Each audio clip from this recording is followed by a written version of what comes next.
Olá, o Ser Empreendedor começa agora com histórias que inspiram as pessoas a empreender. E agora a gente vai contar a história da Juliana, que é proprietária de um salão de beleza aqui em Campinas e que vai contar essa história pra gente, uma história de que ela vinha de um outro setor totalmente diferente e que decidiu há 6 anos empreender neste segmento. Juliana, seja bem-vinda, é isso mesmo? Você trabalhava em instituições financeiras, por que mudou tanto? Tudo bem, obrigado pela oportunidade. Sim, eu sempre trabalhei em instituição financeira, dos 18 aos 30 anos. Antes disso, eu já estagiei em área de tecnologia também. Só que esse setor eu sempre tive como um plano B. E aí, com a maternidade, esse plano B, ele acabou se tornando mais próximo. E aí eu entrei nesse mercado porque é algo que eu acredito, é algo que você traz uma experiência para o cliente, não é só um momento de pintar as unhas ou retocar o cabelo. Muitas mulheres procuram esses lugares para ter um momento para ela só no dia, que o momento é dela, ela está longe do trabalho, longe dos afazeres domésticos, da segunda jornada, muitas delas têm. Então, a gente procura trazer essa experiência para a mulher e a nossa missão é que ela saia de lá melhor do que ela entrou. A gente acredita na beleza natural, a gente acredita na melhor versão que a pessoa tem. Se ela quiser fazer uma transformação completa, isso vai ser realizado dentro de um processo de consultoria que os próprios profissionais realizam, mas a gente acredita na beleza natural também. Agora me conta um pouquinho, eu vou voltar um pouquinho, você falou algo bem importante que inclusive muitas mulheres passam a ser empreendedoras justamente nesse momento da maternidade. Eu queria que você falasse desse dilema, naquela correria de trabalhar em instituição financeira, essa questão de estar mais com o seu filho, a sua filha, como foi isso e como você se planejou para abrir o salão de beleza há 6 anos? Então, era algo que eu, mesmo trabalhando, né, na instituição, era algo que eu já tinha um plano B, então era algo que eu já vinha estudando, já vinha pesquisando sobre o mercado, porque não adianta, né? A gente precisa estudar, precisa conhecer o mercado, precisa conhecer a fundo qual a expectativa dos profissionais e dos clientes, porque senão é mais uma empresa que se abre e acaba se fechando. Então, assim, eu tive que fazer todo um planejamento estratégico, financeiro, conhecer a fundo mais a área para se planejar. E aí a minha decisão de entrar nesse mercado foi aproximadamente uns 6 anos. Eu estava num ritmo muito acelerado na empresa, eu estava num momento bom dentro da empresa, eu fui até questionada do tipo, você tem um cargo bom, você está indo super bem e você vai deixar tudo por conta de um sonho, né? Porque muitas vezes, às vezes as pessoas acham que ter um salão de beleza é ter uma casinha de boneca. Não, é uma empresa como qualquer outra e a gente vende expectativas, a gente vende sonhos lá dentro, né? Não é só o cabelo ou a pintura de pé e mão. E então, essa decisão, meu filho tinha mais ou menos ali próximo aos 2 anos, foi uma decisão difícil, mas assim, a gente precisa tomar algumas decisões na vida, né? E eu tive que reiniciar a minha carreira. E eu estou muito feliz, eu sou muito feliz no que eu escolhi. Por este caminho, eu precisei muitas vezes repensar, voltar atrás para dar 2 passos na frente, porque empreendedorismo assim, é um risco todos os dias, né? Só que aí durante esse caminho a gente vai aprendendo a voar, ou a planar, ou muitas vezes estacionar.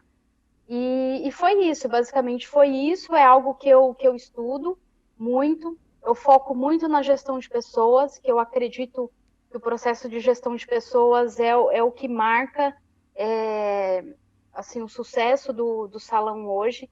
A gente tá todo mundo passando por uma crise com muitas dificuldades, mas a nossa retomada, eu não esperava, a expectativa que a gente tinha era até menor, e eu tive um mês de outubro melhor que 2019.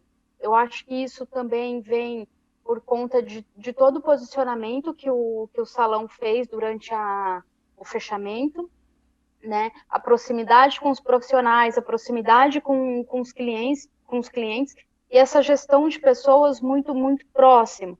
Eu acho que quando a gente foca em pessoas, produtos e processo, isso para qualquer empresa, eu acho que você tem uma probabilidade muito alta de ter um sucesso nesse caminho. Então, eu acredito nisso. Nós retomamos né, essa volta, a reabertura dos salões, com profissionais novos no salão, com crescimento, com expectativa para o ano que vem já de expandir dentro da própria unidade que nós estamos. E é isso, né? A gente precisa acreditar num país melhor. Muitas vezes a gente precisa persistir, sim, e saber a diferença entre insistir e persistir. E eu acredito que a gente vai retomar e que as coisas vão melhorar. É claro, existe um plano B para uma contingência, mas a gente precisa ser otimista também. Juliana, você falou de algo bem importante que é a gestão de pessoas, até porque geralmente quando se fala em um salão de beleza, pensa em uma profissional, uma cabeleireira, uma manicure, que trabalhava em outro salão e decidiu abrir o próprio negócio, e você não. Você é realmente a gestora e que se cercou de bons profissionais para seguir o seu negócio. Eu queria que você falasse desse olhar. Então, acho que esse olhar, eu acho que as empresas vêm mudando muito isso ao longo dos anos, né? As grandes instituições vêm mudando isso. Eu acho importante os pequenos e os médios empreendedores também ter esse olhar para a gestão de pessoas, porque a partir do momento que o seu parceiro de trabalho, o seu colaborador ou funcionário, a partir do momento que ele esteja feliz dentro do local de trabalho, o cliente vai ser bem atendido. Então, hoje, o meu principal cliente hoje são os meus parceiros de trabalho, são os meus profissionais, são os meus funcionários. Então, eles precisam estar bem para o cliente estar bem, para que a empresa passe a mensagem do realmente qual é a nossa missão, do que a gente pensa. Porque é muito... Você pega alguns anos atrás, eu acredito que as empresas estão mudando isso, mas as empresas não investiam nas pessoas. E eu não falo só em curso técnico, eu falo em desenvolvimento de comportamento, de a pessoa tentar sair um pouco daquela zona de conforto, não ter medo de crescer. Assim, você não tem medo de investir nos seus profissionais e eles irem embora, virar seu concorrente? Eu prefiro investir e que ele cresça. Eu acho que isso faz parte, é saudável que isso aconteça, mas eu prefiro investir, porque sem investimento em pessoas não há um crescimento saudável dentro da empresa. Eu acredito nisso, e a partir do momento que eu foquei nisso, o salão começou a tomar uma outra proporção. Começou a tomar, assim, as pessoas começaram a ver com outros olhos. E eu acredito que a educação, o investimento em pessoas é o caminho para qualquer empresa. Quando você fala em investir nas pessoas e nessa possibilidade, inclusive, do seu colaborador, do seu parceiro sair e falar, olha, ô Juliana, eu vou empreender agora, isso já aconteceu? Como foi que você tratou essa situação? Isso já aconteceu. Eu apoiei a pessoa, obviamente, e me coloquei à disposição para que ela precisasse. Mas eu acho que isso faz com que o sistema se mexa e as pessoas busquem o melhor, né? Porque muitas vezes a pessoa está infeliz dentro de de um trabalho e às vezes a infelicidade não é no trabalho, é nela mesmo que está naquela zona de conforto que não consegue sair daquilo. Mas, como já aconteceu também, de profissionais chegarem com início de carreira e hoje ter uma cartela de clientes gigante. Então, assim, esse profissional ele precisa estar preparado também. Ah, em um momento X eu ganho tanto, e daqui um ano eu ganho tanto, como que eu vou saber administrar essa minha vida? Então, a gente precisa preparar o profissional também para esse crescimento, porque senão ele vai crescer, ele pode ter uma equipe de assistente e ele não está preparado para isso. Então, a gente precisa dar toda a estrutura para esse profissional crescer. Um outro ponto que você abordou foi a questão da contingência, esse fechamento na pandemia. Inclusive, se fala até, a gente já tem países vivendo uma segunda onda da Covid-19. Como foi a sua atuação nesse período e deixar essas pessoas tranquilas? Até porque é importante lembrar que é um setor que essas pessoas, muitos não tiveram, por exemplo, acesso ao auxílio emergencial. Então, como foi o seu trabalho também? Porque essas pessoas estavam abaladas psicologicamente e você também viveu esse momento de contenção. Dias antes de ter o anúncio do prefeito que ia fechar tudo, a gente teve uma reunião com todos os profissionais, decisões muito, muito importantes dentro da empresa, todos são envolvidos. Eu acho que esse também é um passo importante dentro da empresa, envolver as pessoas nas grandes decisões e também saber a opinião delas. Claro, estava todo mundo muito assustado, ninguém sabia exatamente o que ia acontecer, mas a gente tomou a decisão antes, porque até então ninguém entendia esse vírus, ninguém sabia como lidar com isso, e até em preocupação com os colaboradores, com os familiares, eu falei, gente, vamos parar, vamos ver o que vai acontecer. Neste momento, a gente precisa zelar pela nossa saúde. Então, qual foi o posicionamento do salão naquele momento? Porque alguns não conseguiram, de fato, auxílio emergencial. O próprio salão, a gente não conseguiu ter acesso às linhas de crédito disponibilizadas pelo governo. Então, mas qual foi a nossa contingência? Naquela semana do fechamento, todos os profissionais que fizeram o atendimento, o salão pagou 100% da comissão. Por que a gente fez isso? Ah, porque a Juliana é boazinha? Não, porque a gente tem que pensar nas pessoas. Muitos daqueles profissionais, eles são arrimo de família. Então, o que eu falei para eles? Olha, a gente vai adiantar esse pagamento para vocês, para a gente segurar aí uns 15, 20 dias. Vamos ver como as coisas vão se comportar. E aí eu mantive a proximidade com eles de pelo menos uma vez por semana ter uma reunião geral online, né? Porque a gente não tinha nem como se encontrar. E todos os dias eu falava mais com um ou mais com outro, e para no final da semana ter o contato com todos os profissionais. E durante o fechamento do salão, o que nós fizemos? A gente criou uma campanha e vendemos voucher para as clientes que já frequentavam o salão, e no final, até outras clientes que ainda não frequentavam o salão também adquiriram essa compra de vouchers de serviços. Então, foi o que a gente disponibilizou. E aí, o que acontecia? Quando o cliente comprava esse voucher, a gente já direcionava para um profissional específico, ou porque aquele cliente já tinha um profissional de preferência, e se ele não tivesse, a gente direcionava para um outro que não tivesse tanta indicação ali naquele dia ou naquela semana. Então agora, Juliana, agora quem está frequentando o salão é quem comprou aquele voucher, mais as pessoas que não haviam comprado, é isso? Mais as pessoas que não haviam comprado. E outras clientes também. A gente percebe esse movimento de clientes que começaram a frequentar o salão recentemente, que não fizeram parte dessa campanha, mas que se sentem seguras lá dentro. A gente tem essa demanda também. E aí a gente fez isso para manter os profissionais com o mínimo de dignidade possível. E os custos do salão, a gente tentou manter com venda de produtos online também.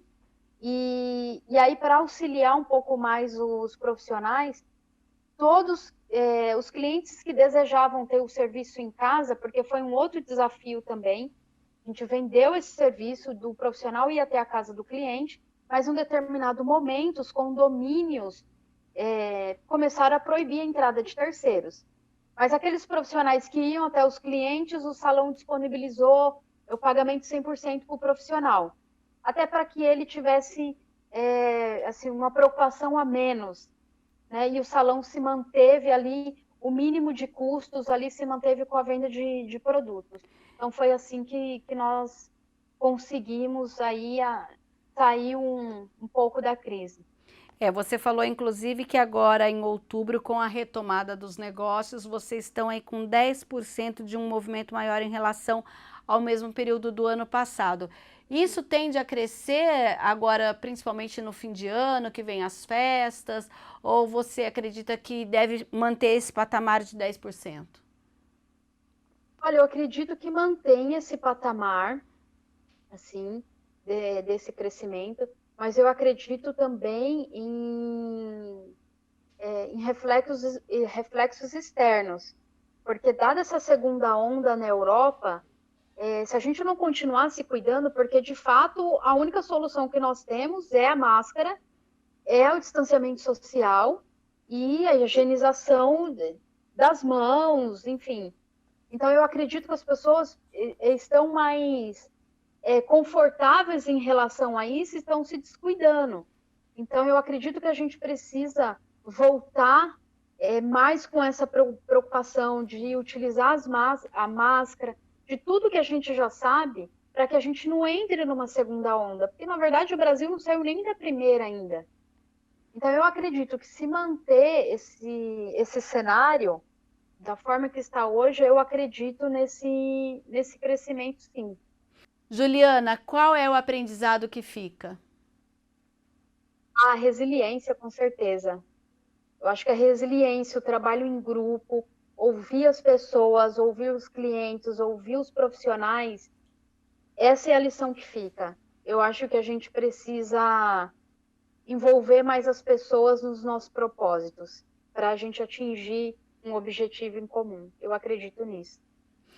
Eu agradeço a sua participação, sucesso, a gente aguarda aí que os salões continuem crescendo, em franco crescimento, já que a beleza é uma das áreas que mais cresce no nosso país e que não sejam tão afetados pela pandemia, caso a gente venha a ter uma segunda onda. Eu agradeço a sua participação. Muito obrigado, um bom trabalho para vocês e que o nosso país consiga sair dessa pandemia mais forte, mais saudável, com os pensamentos mais coerentes, para que a gente possa ter um futuro melhor.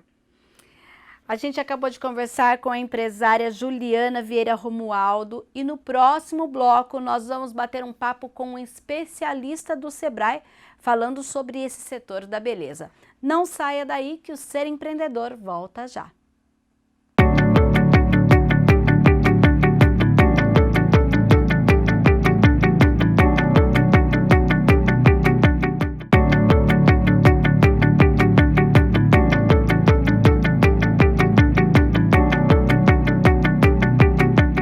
Segundo bloco do Ser Empreendedor, e agora a gente vai conversar com um gestor de atendimento do Sebrae Campinas, que é o Bruno Pereira dos Santos. Bruno, seja bem-vindo. E a gente conversava, Bruno, no bloco anterior com uma empreendedora que há 6 anos saiu da área financeira e foi para justamente ser empreendedora na área da beleza, abrir um salão. Não é cabeleireira, porque geralmente a gente mostra muitos casos de pessoas que, eu sou cabeleireira, manicure e abri o meu próprio negócio. Ela não, ela é a gestora mesmo, a administradora. E aí, inclusive eu queria falar com você o seguinte, a gente tem aqui dados, se a gente pensar, em Campinas, como o setor, ele é o segundo maior aqui da cidade, no geral, mas em especial aqui na nossa cidade, que tem atividade relacionadas à beleza? Bom, nesse caso, a gente tem aí o setor da beleza hoje como um dos mais expressivos, de fato. São diversas atividades que acabam sendo englobadas, né? Nós encontramos aí atividades, como você mesmo colocou, não somente voltada para a parte de cabelo, manicure e pedicure, mas também a parte de esteticista, você vê cuidados com pele, cuidados diversos nessa área. O que é, diga-se de passagem, um ponto muito positivo, porque mostra uma grande versatilidade desse setor. Quando a gente fala em empresas recentemente abertas, 555 na área da beleza a partir de março para cá, é uma boa resposta do segmento independente da pandemia? Com certeza, é uma ótima resposta, inclusive porque, pelo fato do segmento permitir um avanço em diversas frentes, mostra que existe uma reação por parte do mercado, que às vezes, por algum motivo, o empreendedor em si acabou tendo um desligamento, acabou passando por algum momento de baixa ali dentro da empresa que trabalhava e encontrou nesse setor aí um caminho, né, uma motivação para desenvolver melhor seu negócio. Então, sem dúvida, esse número é um número muito importante e muito expressivo, independente aí do período que vivemos. 7.616 empresas ligadas ao segmento da beleza estão abertas em Campinas. Ainda tem mercado? Com certeza, a gente fala que não existe mercado saturado, existe mercado mal explorado, né? Então, quando você acaba não encontrando saída ali, fala, puxa, mas já tem muita gente fazendo isso, já tem muita empresa. Na verdade, chega a hora de você tentar olhar com uma outra visão esse mercado, né? A gente fala que o mercado hoje não está aberto para poder receber a empresa que quer caminhar pelo caminho tradicional. Então, é hora da gente sempre pensar em caminhos que mostram mais a inovação, que seguem novas tendências, cenários, inclusive, que podem ser baseados em parcerias, em estruturas que vão permitir com que o negócio mostre uma cara diferente para o mercado. Isso é o mais positivo. Então, tem mercado sim e precisa ser explorado. E no que diz respeito a quem gerencia esse negócio? No setor da beleza, a mulher também é maioria ou não? Nós temos aí um público feminino dominante, o que é muito positivo também, mostra a força empreendedora feminina, e isso é um detalhe, assim, não somente desse setor, mas a gente vê uma grande expressividade em diversas outras áreas do público feminino liderando e gerindo esses negócios. Qual é o papel do Sebrae, então, quando uma mulher chega até vocês e diz, olha, eu quero abrir um salão de beleza, eu quero abrir um espaço na minha casa, uma sala para trabalhar com estética, eu fiz o curso. Quais são os direcionamentos que o Sebrae dá para essa mulher, para essa empreendedora, porque às vezes ela não sabe o caminho? Perfeito. A gente sempre gosta de trazer o empresário para a realidade. Então, a gente vai pegar, nós vamos acolher essa empreendedora e vamos direcioná-la com o seguinte objetivo: planeje-se e defina, estruture conhecimento em sua vida. São os dois pontos principais para que o negócio possa funcionar. Primeira coisa, vamos primeiro entrar dentro de uma sala de aula, que nós temos vários cursos no Sebrae, para poder entender um pouco sobre a gestão e o planejamento empresarial. E, na sequência, vamos trabalhar um plano de negócios. A ideia é entender cada uma dessas áreas que vão compreender o funcionamento do seu negócio e, em cima delas, criar todos os cenários necessários para a gente enxergar se tem realmente uma viabilidade.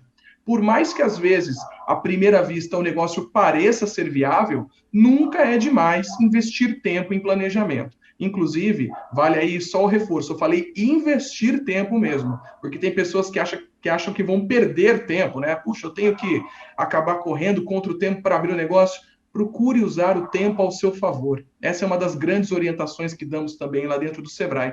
Nunca queira fazer nada com pressa e nada para ontem, porque é nesse momento que as falhas começam a aparecer. Então, planeje-se, adquira conhecimento e use o tempo a seu favor. Essa é a tríade principal aí para poder trabalhar. Agora, independente de ser um salão de beleza, qualquer negócio, qual é a conta que a gente faz no sentido do quê? Quanto eu preciso ter de lucro mínimo no mês para eu dizer que esse negócio vale a pena? Porque às vezes a pessoa se despende, tem horas de investimento pessoal, de uma série de coisas e no final ela vê que ela, talvez trabalhando num segmento formal, ela ganharia muito mais com menos responsabilidade. Qual se a conta que se faz para você falar, não, vale a pena investir e empreender nesse segmento? Vamos lá.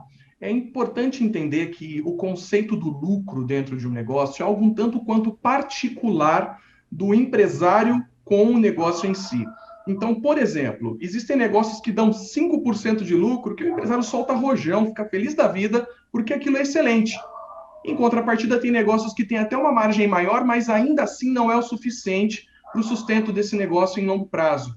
Mas, como não existe efetivamente uma média de lucro ideal, a gente costuma, pelo menos, dar um parâmetro base aí para que a pessoa possa começar a enxergar uma saída positiva, onde, nesse caso, a chamada lucratividade, que é a margem de lucro dentro do período mensal, semestral, anual, deva ficar ali na casa dos 15% em média, tá? Não quer dizer, óbvio, que se estiver abaixo ou acima disso, você tem cenários ultra positivos ou ultra negativos.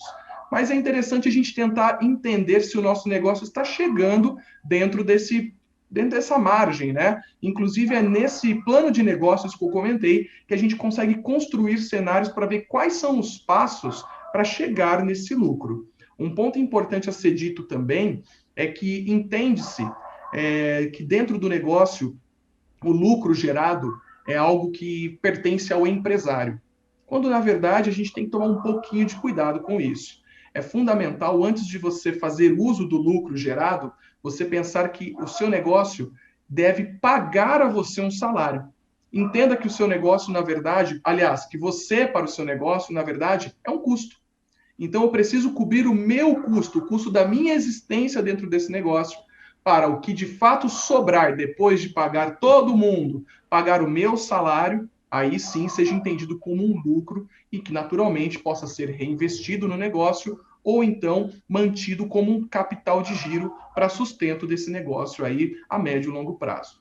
Quando a gente fala em sustentar o negócio, vamos voltar agora no setor da beleza, essa empreendedora, ela tem que pensar o quê? Ela tem que ter o mínimo de estrutura, que seria uma estrutura para ela trabalhar, ou ela já deve pensar em uma estrutura em que ela trabalhe com mais uma pessoa? O que você indicaria?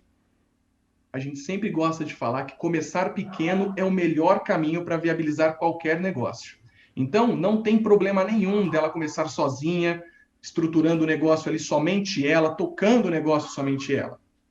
Porém, claro, é fundamental enxergar, vamos lá, falei médio e longo prazo, mas por que não até a curto prazo? Vamos lá, por que não daqui 6 meses, daqui 1 ano no máximo, já tentar expandir esse negócio, já começar aí a abrir frentes para colocar mais uma pessoa ou uma grande equipe para tocar o negócio. A grande sacada do setor da beleza é justamente a versatilidade para funcionar. Então, você consegue funcionar somente com uma pessoa, você enquanto empreendedor e também o cara que está pondo o negócio para funcionar ali, como também tendo uma equipe. Então, você tem uma grande facilidade de colocar, de moldar o negócio conforme a sua possibilidade. Mas começar pequeno é sempre a melhor opção. Até porque o setor da beleza, ele tem um enquadramento na legislação, que é aquele sistema guarda-chuva também, né? Que você trabalha, não necessariamente aquelas pessoas sendo seu funcionário. Exato, é muito comum, aliás, vou dizer para você que não é nem só comum, mas é tradicional dentro desse mercado da beleza, você encontrar os prestadores de serviços sendo pessoas jurídicas trabalhando para pessoas jurídicas, né? Empresas com empresas. Tanto que a legislação dentro da legislação de empresas foi criada a chamada lei do salão parceiro, né? Onde os grandes salões, vamos colocar aí salões que já têm portes chamados de MEs, que são as microempresas, ou EPPs, que são portes ainda maiores, podem colocar os chamados MEIs, ou microempreendedores individuais, para prestar serviço em cada uma das áreas que compreende um funcionamento desse salão. Então, sim, é muito comum você encontrar essa relação de PJ com PJ, né? E, vamos dizer assim, a folha de pagamento geralmente resume-se ali na parte de recepção, na parte de limpeza, na parte de secretariado voltado para esse negócio. Outra coisa também que eu observo bastante é, por exemplo, um espaço em que a cabeleireira, o espaço às vezes é dela, mas ela cede parte desse espaço, e aí o profissional tem a agenda dele, olha, você vai fazer a sobrancelha, você vai fazer uma massagem, como se fosse um grande coworking ali, meio que se a gente fizer essa comparação. É também dentro dessa possibilidade da legislação que você mencionou. Uma vez que, lógico, esse salão que está cedendo esse espaço esteja dentro daquele porte microempresa, né, que é o ME, aí já é possível essa aplicação.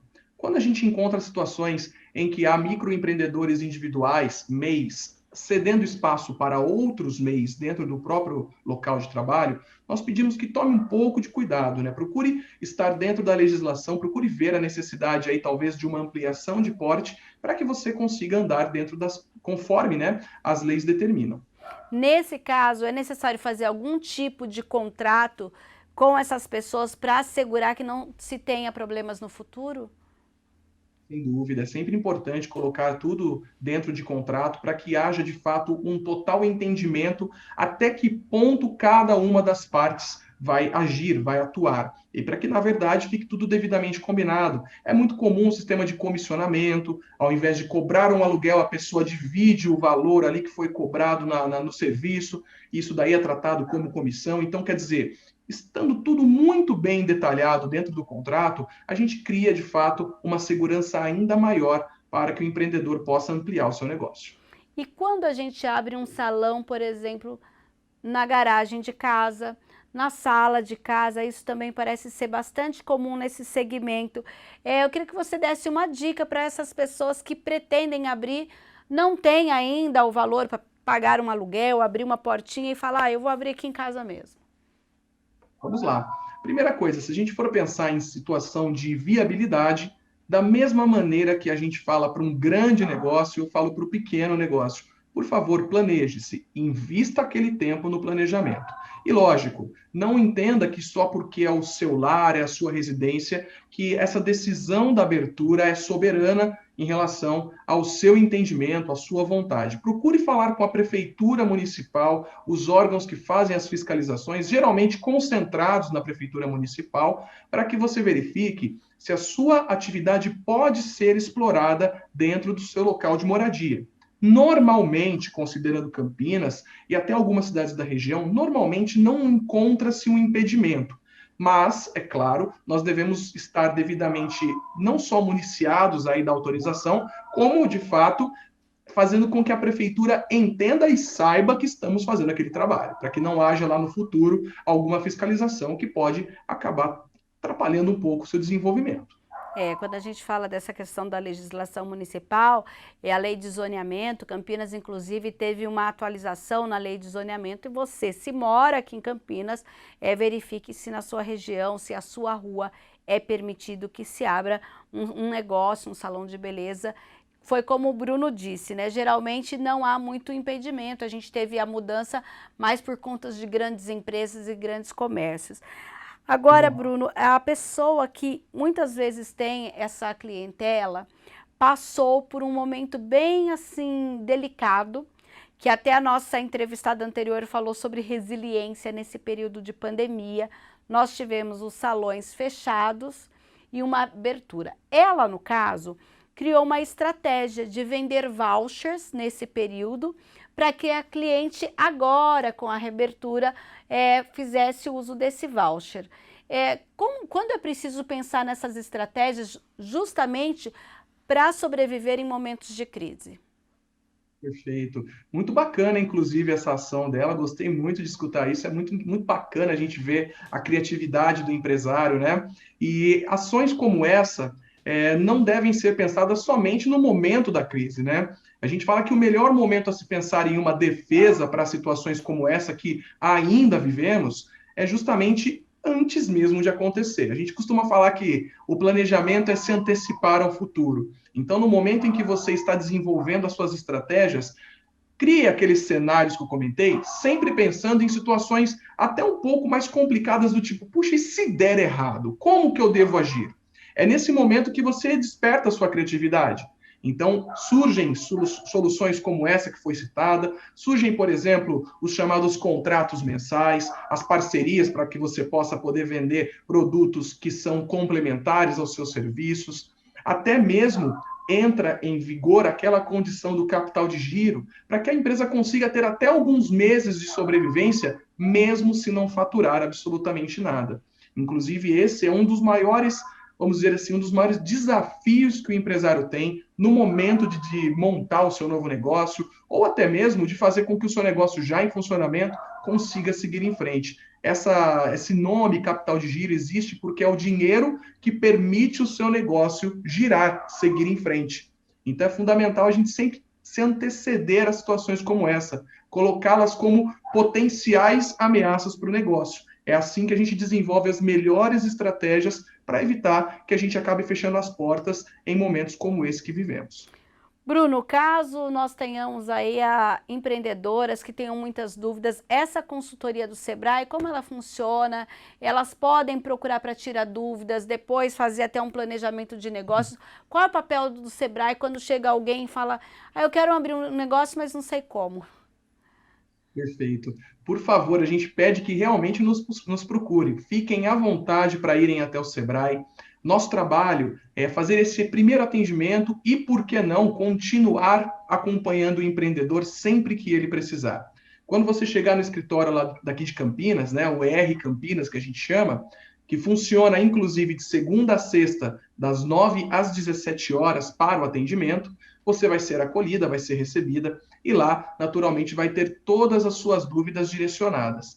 Você pode chegar com algum planejamento já pronto, se quiser, ou somente com uma ideia, um vislumbre, e a gente vai conseguir direcionar. Esse atendimento é 100% gratuito, não precisa agendar horário, basta estar lá, lógico, de segunda a sexta, das 9 às 5, né? Escolha o melhor horário e dia, e a gente vai conseguir, sem dúvida alguma, direcionar. Ao mesmo tempo, o nosso trabalho também avança para coletivos, né, que são as ações que a gente fala que funcionam dentro de sala de aula. O Escritório Regional de Campinas está totalmente parametrizado, estruturado para poder receber os coletivos e trabalhar, inclusive, essas turmas que estão acontecendo de forma presencial em nosso escritório. Então, se quiserem participar conosco de cursos e capacitações, vocês também estão muito convidados. Por favor, estejam lá conosco e a gente com certeza poderá oferecer as melhores soluções e os melhores direcionamentos. Bruno, eu agradeço a sua participação e com certeza a gente está aparecendo aí, gente, o endereço do Sebrae, o telefone do Sebrae. Se tem alguma dúvida, liga e, como o Bruno disse, no caso de Campinas é o endereço do escritório aqui, mas você pode pesquisar no site do Sebrae também qual é o escritório mais perto da sua casa. Eu agradeço a sua participação. Eu que agradeço a oportunidade, muito obrigado e conte sempre com o Sebrae. E com essa entrevista a gente encerra o Ser Empreendedor de hoje. Até o próximo programa.